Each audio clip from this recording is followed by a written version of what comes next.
예, 오늘 참 비가 갑자기 많이 왔어요. 날씨도 오늘 5월 20일인데 상당히 좀 쌀쌀한 날씨입니다. 거의 초겨울의 날씨처럼 느껴질 정도로 쌀쌀한 날씨인데 오늘 그래도 여러분이 그 모든 육신의 게으름을 다 물리치고 하나님 보좌 앞에 모이셨어요.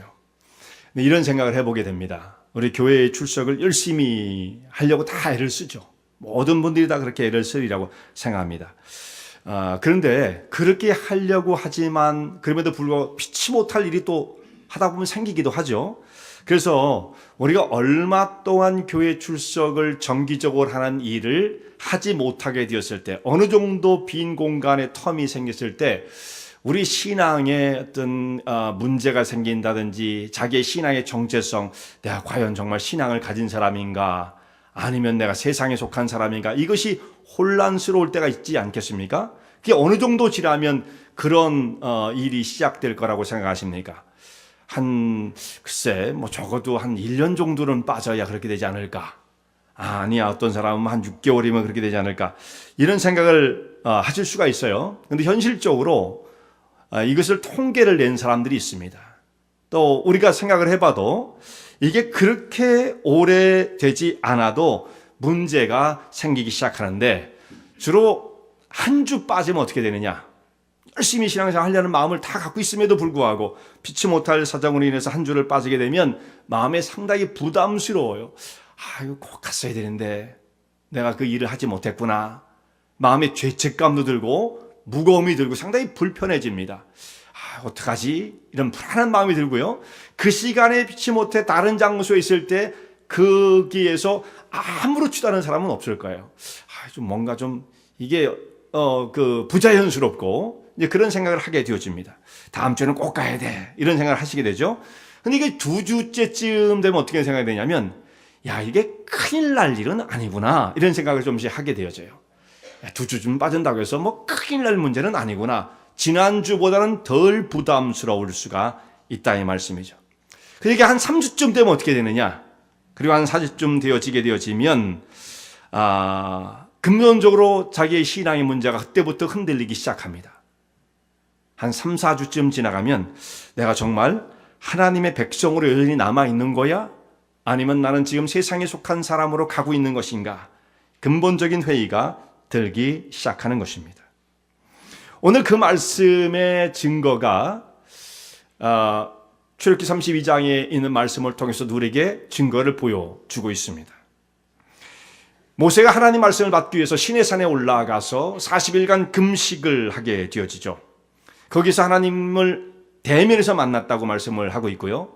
하나님께서 다른 사람과 같지 않고 나의 종 모세는 내가 대면하여 그를 만났으며 말씀을 주었다, 이렇게 말씀하시거든요. 특별히 모세는 그때 40일간 그 산 위에 머물면서 십계명을 받게 되어지죠. 율법의 말씀을 받게 되어집니다. 그리고 이스라엘 백성들이 앞으로 하나님을 섬기며 살아가야 할 삶의 모습이 무엇인지 교육을 받게 되어집니다. 그리고 하나님을 섬기기 위해서 필요한 성막을 세우게 되어지는데, 성막을 세우라고 하는 설계 도면, 그것을 말씀으로 해서 쭉 말씀을 해주시죠. 그래서 모세가 성막 제작에 대한 교훈을 받게 되어지는데, 이 기간이 40일이 걸리게 되어집니다. 모세가 시내산에 올라가 있는 그 동안에 이 백성들은 시내 광야에 머물러 있었습니다. 시내 광야는 시내산 밑에 있는 펼쳐진 광야를 의미하는 거죠. 그래서 거기에서 모세가 내려오기를 기다리고 있는데, 모세가 자신들을 떠나고 난 다음에 곧 올 줄로 생각했는지 말이죠, 백성들은 모세가 왜 이렇게 돌아오지 않는가라고 마음이 불안하기 시작하고 마음속에 동요가 일어나기 시작합니다. 그리고 이제 그것을 더 이상 참지 못하고 백성들이 우르르 아론에게 몰려갔어요. 아론은 모세가 없는 동안에 이스라엘 백성들을 이끄는 지도자의 역할을 하고 있었던 것이, 임시 지도자라고 말할 수가 있겠죠. 그가 이제 바이스쯤 되니까 그 역할을 지금 하고 있었던 것입니다. 그리고 이제 그 아론에게 요청하기를, 우리를 인도할 신을 우리를 위하여 만들라, 우리 신을 만들어 달라, 이렇게 아론에게 요청을 하게 되어집니다. 그리고 지금까지 우리를 인도하던 모세는 어떻게 되는지 우리는 알 수 없다.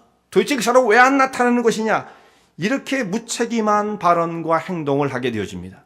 여러분, 이 사람들이 지금 모세가 뭘 하고 있는지를 몰랐다고 한다면 그럼 무슨 의미를 갖는 것입니까? 자신들을 지금까지 이끌고 정말 헌신적으로 노력했던 모세에 대해서 어떤 배려나 관심이나 사랑과 존중이 없었다는 것을 의미하는 것이죠. 너무도 무관심한 거라고 말할 수 있지 않겠습니까? 지금 모세는 산 위에 올라서 백성들을 위해서 그들을 대표하여 하나님 말씀을 받고 있는 중에 있었는데 그들을 위한 사역이었는데 우리는 모세가 어떻게 되는지 알 수가 없다. 그는 왜 안 나타나는지 모르겠다. 더 이상 그 사람을 기다릴 수 없다. 우리 인도할 신을 우리를 위해서 만들어 달라. 이렇게 요청을 하는 것입니다. 지도자는 생사를 걸고 하나님 앞에서 목숨을 걸고 이 사역을 하고 있는데 그 밑에 있는 백성들이 그렇게 아우성을 치는 것을 보면 참 이런 말씀을 보면 마음이 참 답답해지지 않습니까? 정말 사람이 이렇게 해도 되는 것인가? 이렇게 쉽게 사람이 변화도 되는 것입니까? 자신들이 애굽에서 400년간 종살이하던 그 비극적 삶을 마감시키고 그들을 이끌어서 광야로 이끌어내어 하나님의 거룩한 백성으로 살아갈 수 있도록 그 길을 안내한 지도자 중에 지도자가 아니겠습니까? 근데 그 사람이 어떻게 됐든지 우리는 상관할 거 없다. 더 이상 기다릴 수도 없다. 이런 식으로 말을 한다면 참 이거 사람들이 지금 품고 있는 마음이 무엇입니까? 만약 모세가 내려오는 것이 더뎌진다고 한다면 그 사람의 안위에 대해서 걱정하는 사람이 있어야 되지 않겠어요?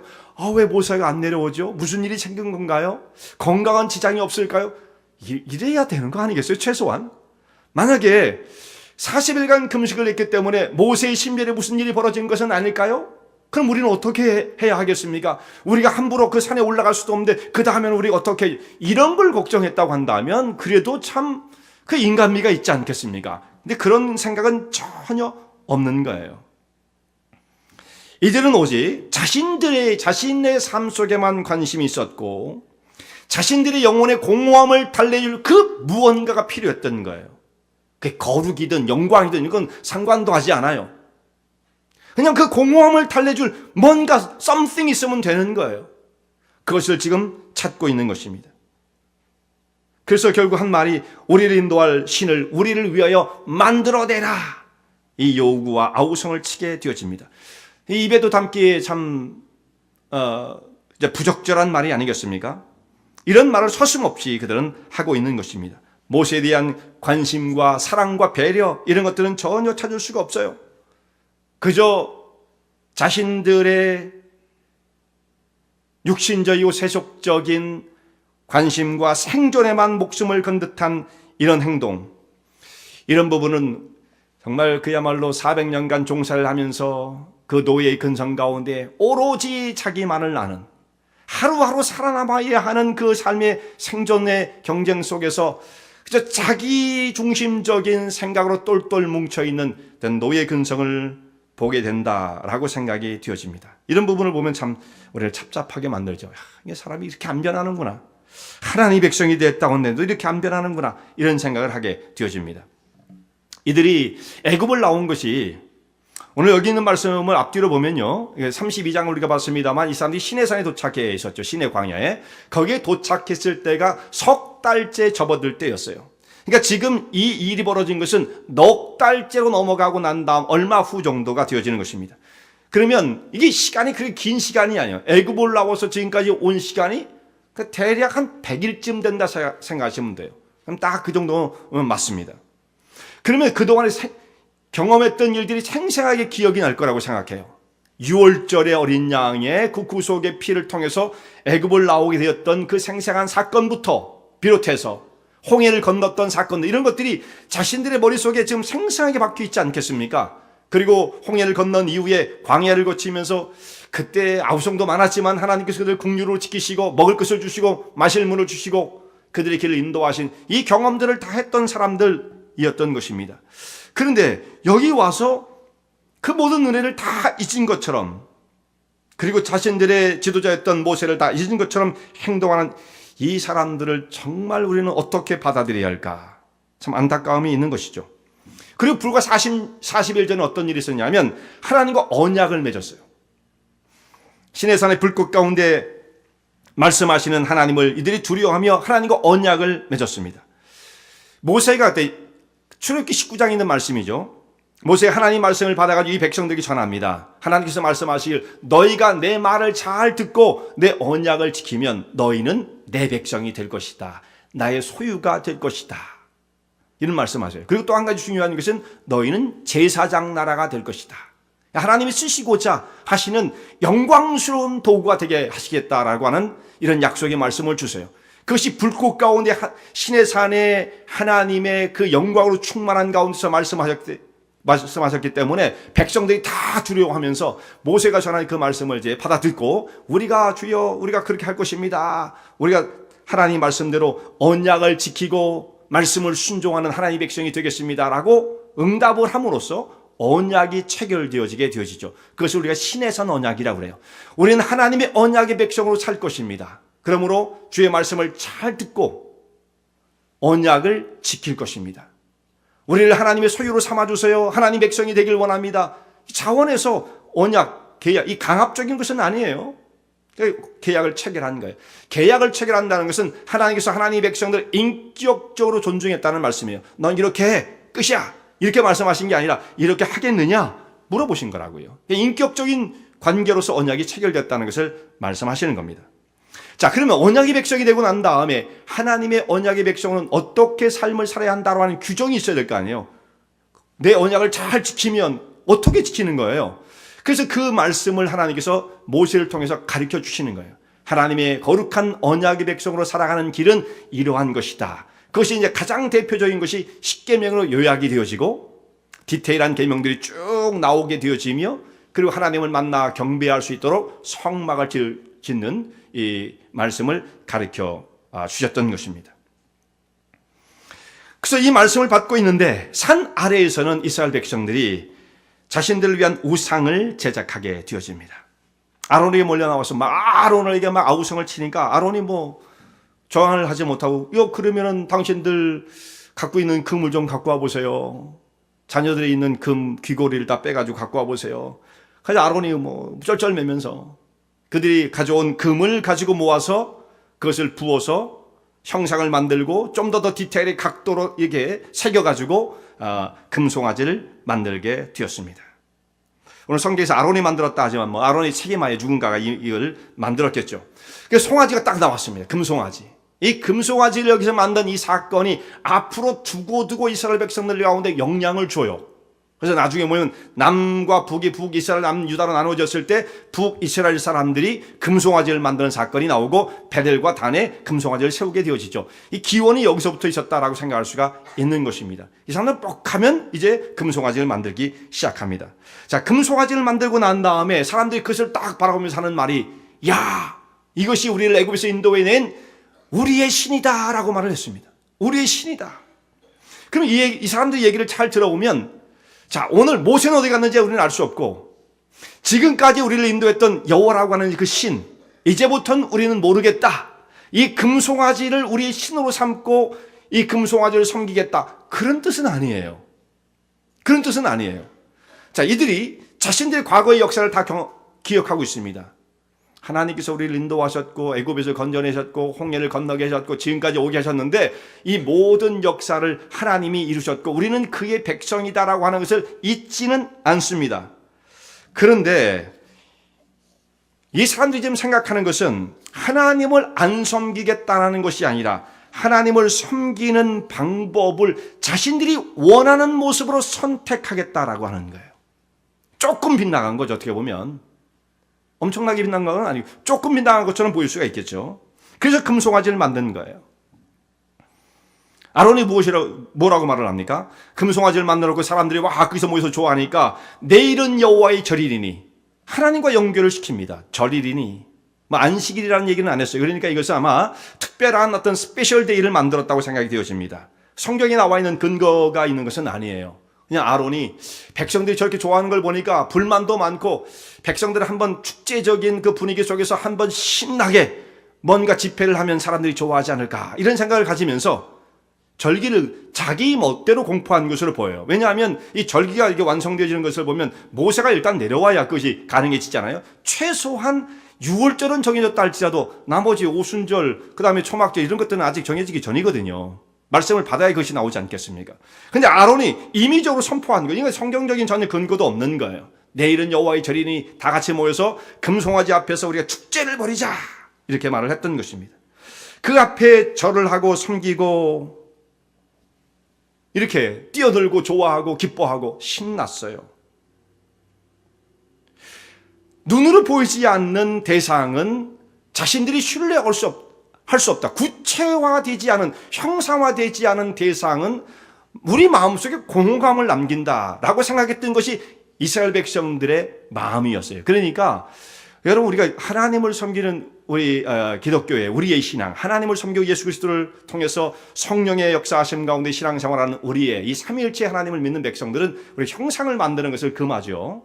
예, 우리 십자가의 어떤 모형을 쓰지만 이것은 어떤 저기 가서 우리가 절하고 그런 사람 없잖아요. 구속의 은혜를 기억하기 위한 어떤 사인 정도에 불과한 거죠. 그래서 어떤 교회는 이것조차도 교회 안에 걸지 말자는 사람들도 있긴 있어요.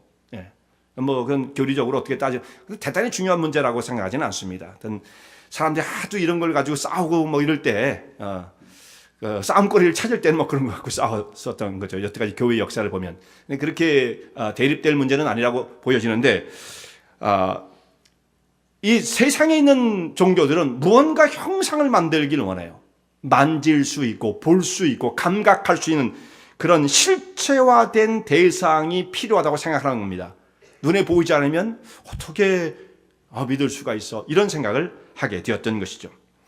근데 이거에 대해서 하나님께서는 경노를 하십니다. 불같은 진노를 나타내시는 거예요. 이스라엘 백성들이 우상을 만들어 그 앞에서 경배하며 먹고 마시고 뛰어노는 이 백성들을 본 하나님께서는 어떤 마음을 품으셨겠어요? 나 외에 다른 신을 섬기지 말고 또한 우상을 만들지 말라, 십계명을 쭉 말씀하셨는데, 그 밑에선 이스라엘 백성들이 우상을 만들어 놓고 그 앞에서 하나님이라고 말하며 절을 했던 이 모습을 볼 때 이건 엄청난 범죄였던 것이죠. 그리고 하나님께서 아주 가증히 여기시는, 범죄의 종류가 많습니다. 근데 모든 사람이 이렇게 생각해요. 죄는 다 똑같다, 이렇게 생각하죠. 물론 죄의 범위 속에 들어간다는 의미 속에서는 죄는 다 똑같아요. 죄는 죄니까. 그래 여러분, 하나님께서 극히 가증히 여기시는 죄가 있고요. 좀 다 죄는 죄지만 이렇게 가증한, 사람이 연약하여 쓰러지는 그런 죄도 있긴 있는 겁니다. 모든 사람들이 자기의 행위를 정당화하고 싶어 하는 사람은 다 죄인데 다 죄인데 이렇게 얘기를 하거든요. 근데 그렇지는 않아요. 그렇지는 않습니다. 하나님 앞에 분명히 차등이 있을 수밖에 없죠. 물론 죄 범주에 다 들어가긴 들어가지만 이 우상 숭배, 우상을 제작하는 이 죄는 하나님이 심히 가증히 여기시는 죄가 되어지는 거예요. 그래서 우상을 만드는 죄를 짓는 사람에 대해서 하나님께서 뭐라고 말씀하십니까? 자녀 손 3, 4대까지 그 죄를 보응할 것이다. 다른 죄에 대해서는 그렇게 말씀하지 않으셨어요. 자녀 손 3, 4대까지 내가 그 죄를 잊지 않고 그들에게 보응할 것이다. 하나님 그렇게 말씀하십니다. 다른 죄에 대해서 무슨 죄, 어떤 죄를 그렇게 말씀하신 적이 있으십니까? 그만큼 이것은 심각한 죄였다라는 말씀이죠. 하나님께서 이들에게 명한 이들이 신속히 떠나, 모세가 자리를 비운 것이 딱 사실밖에 되지 않는데 신속히 떠나 부패하게 되었다라는 말씀이에요.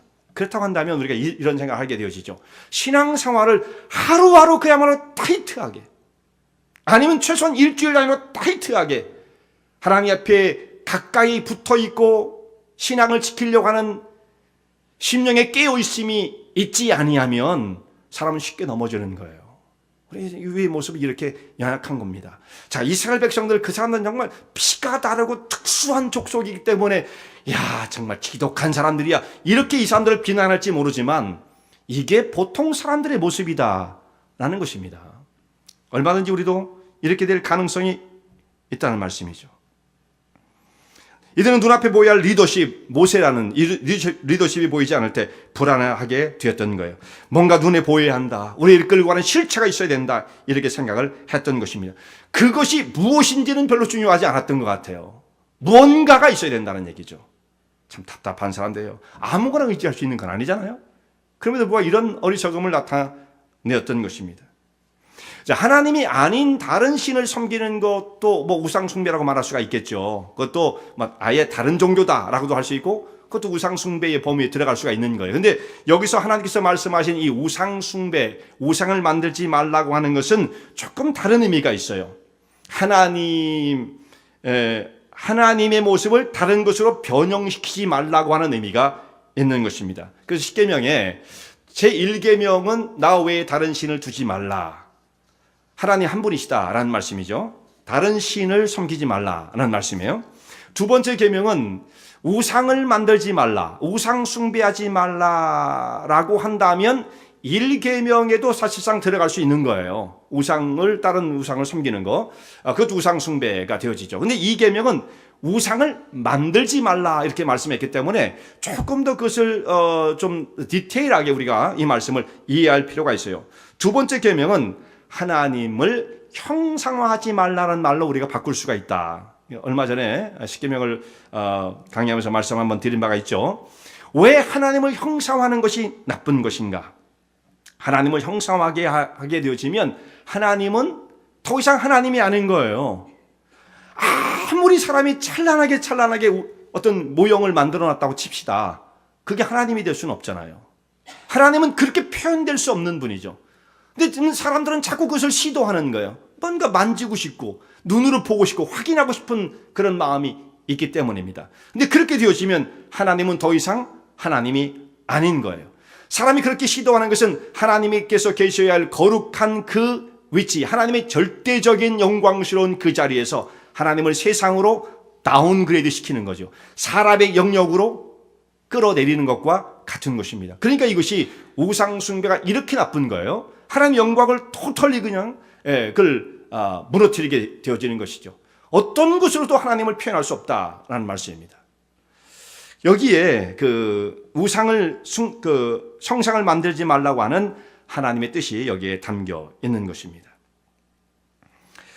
이렇게 우리가 생각하면 사람들이요, 신앙생활을 한다고 하면서도 우리가 하나님께서 계셔야 할 그 자리에서 자꾸 사람의 영역으로 하나님을 끌어내리려고 하는 이런 시도들이 있기 때문에 신앙생활을 잘한다고 하는 사람들 가운데서도 우상숭배의 위험을 누구나 갖고 있는 거예요. 이 사람들만 특별한 게 아닙니다. 누구에게나 이런 위험성이 있다는 말씀이죠. 하나님께서 그래서 이들을 향해서 뭐라고 말씀하십니까? 이들은 목이 곧은 백성이다. 목이 곧다는 뜻이 뭐예요? 자기 고집대로 하려는 사람들이다는 뜻이에요. 말씀이 있어도 소용없어요. 내 주장만 해야 돼요. 나의 상황, 나의 주장, 내 생각, 이것이 가장 전면에 나오는 것입니다. 그렇기 때문에 하나님의 말씀을 순종할 수가 없는 거예요. 하나님께서 이들에게 진노하셔서 우상을 만든 이 사람들을 하나님께서 어떻게 말씀하십니까? 내가 이들을 다 광야에서 진멸해 버릴 것이다. 그리고 모세에게 말씀하신, 우리가 읽었던 말씀 중에 들어있죠? 내가 너로 말미암아 이 백성들은 다 진멸해 버리고 광야에서 이 이스라엘 역사를 여기서 중단, 끝을 내고 너로 말미암아 새로운 역사를 이뤄가기를 원한다. 그러니까 아브라함의 후손들을 다 하나님께서 버리시고 그 가운데 한 사람을 선택해서 모세를 통해서 새로운 민족을 다시 출발시키겠다는 이런 말씀을 하셨던 거예요. 근데 모세가 그 말씀을 듣고 깜짝 놀라게 되어지죠. 하나님 절대 그래서는 안 됩니다. 만일 하나님께서 이 백성을 광야에 다 죽인다고 한다면 하나님의 이름이 어떻게 되겠습니까? 구구절절히 모세가 자기의 생명을 걸고 이스라엘 백성들을 위해서 탄원하는 기도가 32장에 쭉 나와 있죠. 마지막에 뒤에 있는 말씀을 보면 32장 마지막 부분에 가면 이렇게 말씀을 드리죠. 하나님, 제 이름을 주의 책에서 지워버릴지언정 이 백성들을 구원해 주시옵소서. 진정한 어떤 모세의 백성을 사랑하는 지도자의 그 뜨거운 마음을 볼 수 있게 되어지죠. 모세는 정말 훌륭한 지도자였던 것입니다. 모세의 간절한 타원을 들으신 하나님께서 주께서 그 노를 멈추시고 맹렬한 노를 이들 가운데 부어서 정말 이들을 광야에서 역사를 끝내시고자 하셨지만 그 뜻을 돌이켜서 모세의 말을, 모세의 탄원을 들으십니다. 우리 기도에 응답하시는 분이에요. 하나님께서 한 번쯤 협박을 한번 해보신, 그렇게 우리가 생각할 수 없는 거죠. 실제 하나님께서 그렇게 행하실 수도 있으셨으나 백성들의 기도를 들으시고 눈물의 기도를 들으시고 우리의 기도의 귀를 기울여 들으시고 뜻을 돌이키시는 분, 그러니까 우리가 기도할 수 있는 거예요. 하나님 앞에 기도할 수 있는 거죠. 기도의 위력이라는 게 바로 이와 같은 것입니다. 인격적이신 분이기 때문에 또한 이것이 가능한 것이죠.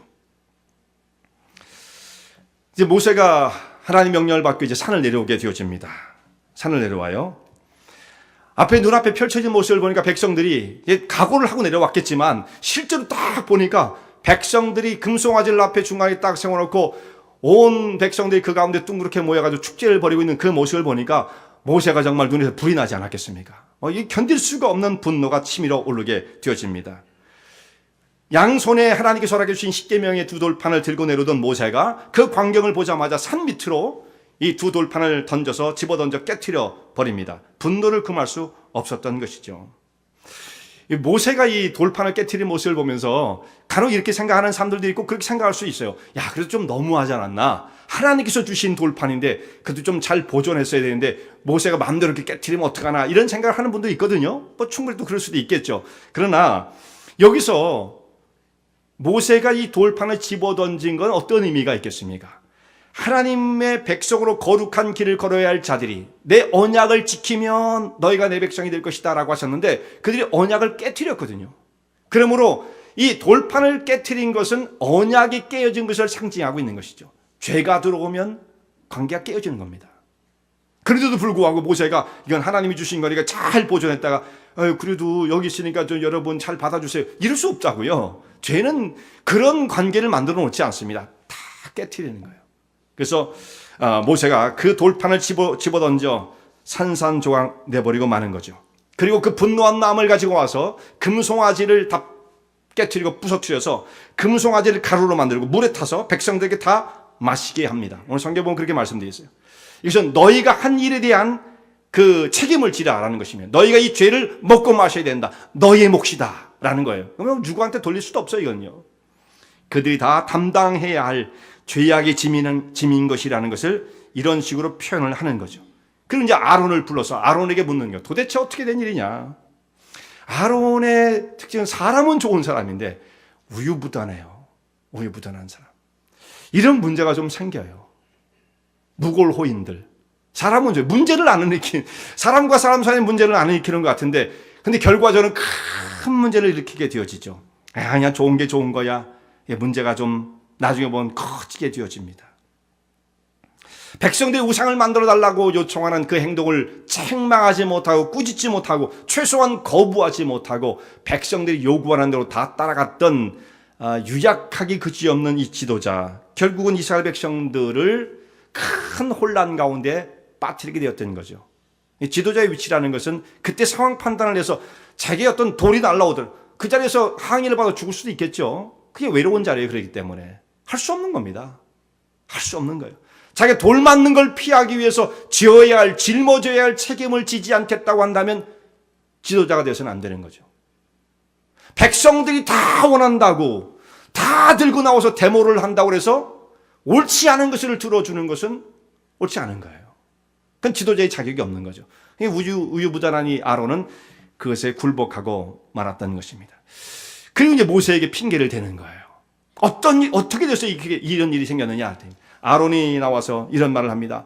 당신도 아시다시피 이 백성들이 완악함을 아시지 않습니까? 이 보통 거센 사람들입니까? 이 사람들의 요청을 내가 무슨 수로 거역할 수가 있겠습니까? 당신 데려오는 건 더디지. 백성들은 아우성을 치지. 이 중간에 낀 나의 입장도 나의 처지도 좀 이해해 주세요.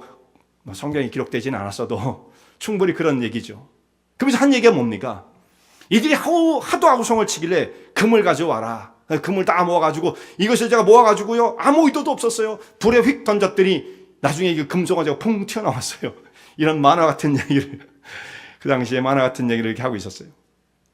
아론이 철저하게 자기의 책임을 회피하고 있는 것이죠. 이게 누구로부터 물려받은가요? 아담으로 물려받은 DNA죠. 아담의 후손에게 분명해져요. 철저하게 핑계를 대는 사람들, 책임을 회피하는 사람들. 사람은 죄를 지으면 그거에 대해서 시인하고 회개하려고 해야 되는데 그렇게 하지 않고 자꾸 먼저는 핑계를 댑니다. 정당화하고 싶은 거예요. 이것을 타협하고 싶은 겁니다. 컴프라마이즈 해가지고 나는 사실 그러려고 했던 것은 아닌데 어쩔 수 없이 하다 보니까 이렇게 되었던 것이지 처음부터 나쁜 마음을 품었던 것은 아니에요. 이런 식으로 사람이 말하고 싶어 하는 거죠. 다 다른 사람의 탓으로 돌리고자 하는 것입니다. 이 아론도 똑같이 행동을 하게 되었어요. 그런데 우리는 여기서 한 가지 분명히 해야 되는 것이 있습니다. 우리가 그리스도인이 되었다라고 하는 것은 어떻게 되었느냐? 핑계를 대는 사람은 그리스도인이 될 수 없어요. 핑계를 대는 사람은. 근데 우리 여전히 지금 그러고 싶은 마음들이 있잖아요. 사람들의 마음속에 뭔가 회피하고 싶은, 도망가고 싶은, 다른 이유를 대고 싶은 이런 마음들이 다 있는 게 본성이에요. 그게 무슨 본성이냐? 죄인들의 본성인 거예요. 아담의 후손으로서. 그런데 우리는 그 본성대로 사는 사람들이 아닙니다. 그리스도인이 되었다는 것은 무엇을 의미하는 것입니까? 우리가 오늘도 다시 한번 자기에게 리마인드 시키고 다시 재교육을 시켜야 할 것이 무엇이냐면 우리는 어쩔 수 없이 죄를 지을 수밖에 없는 연약한 자들이지만 앞으로 여러분 주님 앞에 설 때까지 죄 한 번도 안 짓고 살 수 있겠습니까? 그건 불가능해요. 그건 불가능해요. 그렇다면 우리는 어떻게 해야겠습니까? 죄를 지어도 좋다는 뜻은 아닙니다만 만약에 죄를 짓고 난다면 우리는 철저하게 회개하는 자들이다. 난 다른 건 죄를 안 지을 수는 없으나 그것까지는 우리가 못해요. 그러나 할 수 있는 건 뭐냐면 나는 죄를 짓고 나면 반드시 돌이켜 하나님 앞에 회개할 것이다. 회개는 나의 특기요 나의 자랑이다. 이렇게 생각을 해야 돼요. 기독교인들이 잘하는 건 바로 그겁니다. 죄를 안 지을 수는 없어요. 저 사람은 죄를 안 짓고 살아. 그건 다 거짓말이에요. 그럴 수는 없어요. 대신 우리가 하나 잘하는 것은 하나님 앞에 돌아와서 주님 앞에 자기의 잘못을 뉘우치고 회개하는 진정한 그 참회의 자리에 서기를 잘하는 사람. 이 사람이 그리스도인의 삶을 살아가는 자들이에요. 이것을 우리한테 지금 다시 교육을 시켜야 합니다. 아론은 이걸 하지 못했어요. 대부분의 사람들이 그렇습니다. 자, 이 모세는 이제 이 상황을 바로잡아야 돼요. 백성들이 이제 그대로 이 모습대로 그냥 끌고 갈 수는 없는 거잖아요. 이 문제를 해결해야죠. 클리어 시켜야 돼요. 죄는요, 덮어둔다고 없어지는 건 아닙니다, 여러분. 해결하지 않으면. 시간 가면 지나가면 뭐 잊어버리겠지. 자기도 이거 잘 잊어지지 않고요. 죄는 엄청난, 회개해도 흔적을 남기는데 회개도 안 하고 나서 무슨 죄가 해결되어지겠습니까? 모세는 이것을 해결해야 돼요. 이 문제를 바로 잡아야 돼요. 모세가 이제 진 문 앞에 서서 백성들을 향해서 소리를 칩니다. 누구든지 여호와의 편에 있는 자는 내게로 나오라. 자, 백성들 향해서 이렇게 소리를 질렀어요. 누구든지 여호와의 편에 서는 자는 내게로 나오라. 자, 너희가 지금 세상과 죄악 가운데 서 있는 자들인가? 아니면 아직도 하나님의 백성이라고 자기를 생각하고 하나님 편에 서기를 원하는 사람이 있는가? 그런 사람이 있다고 한다면 내게로 나오라. 이렇게 외쳤을 때 모세가 이렇게 큰 소리를 쳤는데 아무도 응답을 안 했다. 그러면 이 백성은 이제 더 이상 소망이 없는 겁니다. 모세가 아무리 하나님 앞에 기도를 하고 아무리 탄원을 했어도 그런 사람이 정말 없었다고 한다면 이 백성은 이 광야에서 진멸될 수밖에 없었을 거예요. 방법이 없는 거죠. 근데 다행히도 모세가 이렇게 외쳤을 때 레위 지파 모든 사람이 모세에게 달려갑니다. 레위 지파는 모세가 속해 있던 그 지파였죠. 레위 사람들이 다 달려가서 우리가 하나님 앞에 서 있는 자들입니다. 하나님 편에 서기를 원하는 자들입니다라고 모세의 양쪽에 쫙 이 사람들이 늘어서는 거예요. 이 사람들이 달려나왔을 때 모세가 정말 천군을 얻은 것 같은 그런 마음을 갖지 않았겠습니까? 이게 그들에게 말합니다. 너희들 이제 내게 왔은즉 각기 모든 사람이 허리에 칼을 차라. 그거 괜히 나온 거 아니에요. 이제 이 사람들 해야 할 일이 있습니다. 허리에 각기 칼을 차고 진중 여기서부터 저기까지 왕래를 하면서 사람들을 치되 내 형제와 이웃과 또 친구를 칼로 도륙하라. 도륙하라고 돼 있어요. 무서운 말이죠. 칼로 인정사정 봐주지 말고 사람들을 쳐 죽여라. 이게 참 말씀하기가 참 그러네요. 예, 그렇게 말씀을 했어요. 사람들을 죽이라.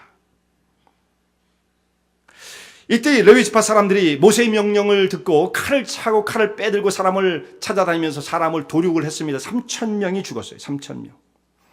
근데 여기서 우리가 생각해야 할 것은 아무나 죽였다고 하면 안 되겠죠. 아무나 죽이면 되겠습니까? 막 분풀이를 내겠다. 이런 뜻은 아니에요. 성경에서 그렇게 누구를 죽였다는 말씀이 없어도 성경의 흐름을 본다면 이것은 분명히 우상숭배에 깊숙이 관여하고 앞장섰던 사람이라는 것을 우리가 생각할 수밖에 없는 거죠. 아무나 그러면 안 되죠. 그러니까 이 일의 주도적인 사람들, 다시 이 사람 용납할 수 없는 범죄를 저지른 사람들, 이런 사람들을 레위 지파 사람들이 찾아내어서 그들을 칼로 죽였다. 이렇게 해석을 해야만 하겠죠. 그리고 이제 이 일이 있고 난 다음에 모세가 레위 지파 사람들에게 말합니다. 너희가 오늘 각 사람들을 쳤으니 누굴 쳤어요? 사랑하는 자기의 아들을 치고 아들을 쳤어요. 형제를 쳤으니 그래야 너희는 여호와께 헌신하는 자가 되었으므로 하나님께서 너에게 복을 내리실 것이다. 이 말씀을 해요. 출애굽기 32장의 29절 말씀이죠. 29절. 그 사람이 그 아들과 그 형제를 쳤으니 오늘날 여호와께 헌신하게 되었느니라. 그가 오늘날 너에게 복을 내리시리라. 29절 말씀이죠. 자, 이 행동으로 하나님께 인정을 받게 되었던 것입니다. 이들이 어떤 분풀이를 냈던 것이 아니고 하나님 앞에 가지고 있는 의분을 가졌던 것이죠. 우상 숭배를 척결해야 한다고, 이것을 용납할 수 없다고 하는 그 의분을 가지고 하나님 편에 서서 그 공의를 집행한 자가 되었던 거예요. 굉장히 무서운 거죠. 그러니까 하나님께서 어떤 식으로 역사하십니까? 때로는 어떤 전염병을 가지고들 치실 수도 있어요. 그때는 사람의 손이 필요 없겠죠. 근데 어떤 경우는 그 공의를 집행할 때 사람의 손으로 그걸 직접 시행하게 하시는 경우도 있었던 것입니다. 레위 지파가 이렇게 여기서 하나님의 도구로 쓰임을 받게 되었던 것입니다. 근데 이 일을 하는 데 있어서 자기의 형제 아들을 죽였다, 이렇게 말씀되어 있어요. 그들이 자기의 아들이 할지라도 범죄에 깊이 관여되어 있는 사람이라면 그들을 아끼지 않고 쳤다라는 얘기죠. 그야말로 이때는 뭡니까? 피보다 하나님의 말씀이 우선이라는 것을 여기서 이렇게 가르쳐 주죠. 네, 참 놀라운 것입니다. 그러니까 철저히 하나님 편에 서서, 혹은 내 동족이라 할지라도, 심지어 우리의 자녀라 할지라도 하나님 말씀에 위배되었다고 한다면 이 순간에, 이런 범죄에 이 순간에 레위 지파 사람들은 이때 서슴없이 그들을 칼로 쳤던 것입니다.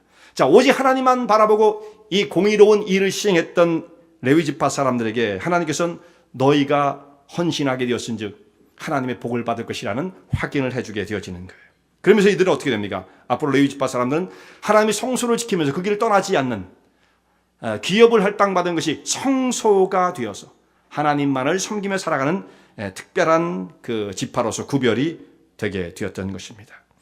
원래 레위 지파 사람들은요, 저주를 받은 사람들이었어요. 저주를 받은 사람. 창세기 마지막 장을 보면, 창세기 마지막에 이제 요셉이 죽는 장면이 나옵니다만, 그 앞에 49장에 야곱이 12아들들을 축복하는 장면이 나오는데, 야곱이 죽으면서 다 축복을 남겼는데 별로 축복을 하지 않는 그 자녀가 있었어요. 루벤에게 별로 축복이 없어요. 루벤, 첫째 아들. 그 다음에 나오는 레위와 시므온을 축복하지 않은 게 아니라 야곱은 어떻게 합니까? 저주를 합니다. 야곱이 저주를 해요. 그리고 눈을 감아버리는 거예요. 이게 얼마나 참 끔찍한 일입니까? 자기가 다른 아들들 다 축복을 했는데 이 두 아들은 축복이 없다 정도가 아니라 그들은 저주를 받을지어다 라고 하고 눈을 감아버렸어요. 그 자녀를 그 저주하고 죽는 아버지가 어디 있겠습니까마는 얼마나 원한에 사무쳤으면 이런 일을 했겠습니까? 그러니까 창세기 마지막 장 49장은 이 레위 지파에 있어서는 정말 비극적인 장이 되어지는 겁니다. 저주를 안고 그 다음부터 출발하게 되어지는 거예요. 이제 거기에 대한 자세한 내용은 창세기 여러분 다 알고 계실 것이고, 혹시 궁금하신 분들은 창세기 34장부터 읽어보시면 왜 그렇게 됐는지를 여러분이 이해를 하실 수 있을 거예요. 창세기 마지막 장, 비극으로 이들에게 끝나게 되어지는데, 그런 자들이 모세의 시대에 와서, 몇백 년이 지났죠. 모세의 시대에 와서 하나님 앞에 의분을 마음속에 품고 하나님 앞에 온전하게 충성하며 헌신하게 되었을 때, 이것이 다시 축복으로, 저주가 풀려지고 축복으로 바뀌어지는 역사가 일어나게 되었던 것입니다. 그래서 평생 하나님만을 섬겨, 거기서 가장 먼 사람들로 보였는데, 하나님 성소에 가까이 올 사람들이 아니잖아요, 이 사람들은요. 근데 가장 멀리 있었던 사람들을 주께서 끌어다가 그들을 성소를 섬기는 자로 세우셨다라고 하는 말씀입니다. 축복이 회복되어진 것입니다. 자, 하나님 편의 선자들 이렇게 하나님께서 축복하시는 거예요. 자, 여기에도 우리의 삶 속에 이런 일들이 일어나야죠. 사람은 다 완벽하지 않아요. 혹시 우리가 뭔가 잘못 생각하고 잘못 판단을 하고 곁길로 간 사람이 있을 수도 있죠. 또 누구와의 관계가 좀 잘못된 사람들이 있을 수가 있어요. 그냥 한번 그렇게 돼가지고 회복을 못하는 사람들이 참 많거든요. 한번 마음이 이게 부러지고 난 다음에 그래서 회복하지 못하는 사람들이 참 많아요. 근데 회복이 일어날 수 있습니다. 얼마든지 일어날 수 있습니다. 그것이 일어나야 되는 것이, 이것이 위대한 일이에요. 우리 신앙생활에서 이것을 우리가 체험해 가는 것이 아니겠습니까? 실수할 수 있어요. 잘못할 수 있어요. 근데 거기에 여전히 있으면 그 사람은 어떤 사람이에요? 목이 곧은 사람이에요. 그걸 과감하게 벗어나서 하나님께서 부르신 이 축복의 자리에 나올 수가 있는데, 어떻게 우리 인생의 반전이 이룰 수 있습니까? 그냥 되는 것은 아니죠. 철저한 회개와 헌신의 자리에 서는 사람, 너희가 오늘날 여호와께 헌신하게 되었습니다. 헌신의 자리에 서는 것입니다. 여러분, 신앙은 헌신이에요. 헌신. 그 자리에 서지 못하는, 아직 그 단계까지 오지 못한 사람들은 아직은 인생의 모습이 변한다거나 그야말로 저주의 사실이 축복으로 변한다거나 하는 역사를 경험하지 못하는 사람입니다. 하나님께 아무에게나 너 저주가 다 풀렸어, 이렇게 말씀하시는 것이 아니에요. 하나님께 철저하게 회개를 하고 헌신의 자리에 서는 사람, 그 사람이 이렇게 인정해 주십니다. 얼마든지 우리는 인생의 반전을 이룰 수가 있는 거예요. 이렇게 해야만 되는 것이죠. 오늘 우리를 하나님의 거룩한 백성으로 불러주셨습니다. 앞으로 우리의 삶이 정말 하나님 나라의 귀중한 게 쓰여지고, 과거에 있던 모든 무거운 짐들이 주의 축복 속에 오히려 축복의 모습으로 변화되어지는 하나님의 영광스러운 믿음의 백성들 되실 수 있기를 바랍니다.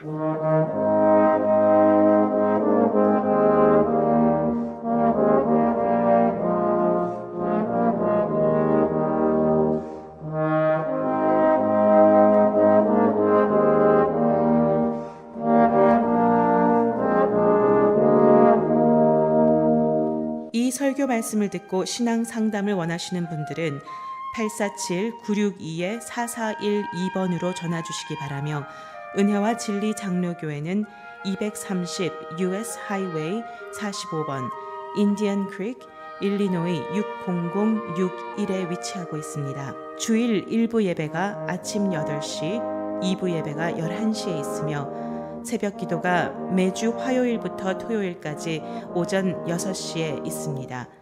그리고 금요 성경 공부가 저녁 8시에 있습니다. 하나님의 은혜와 은총이 항상 여러분과 함께 하시길 바랍니다.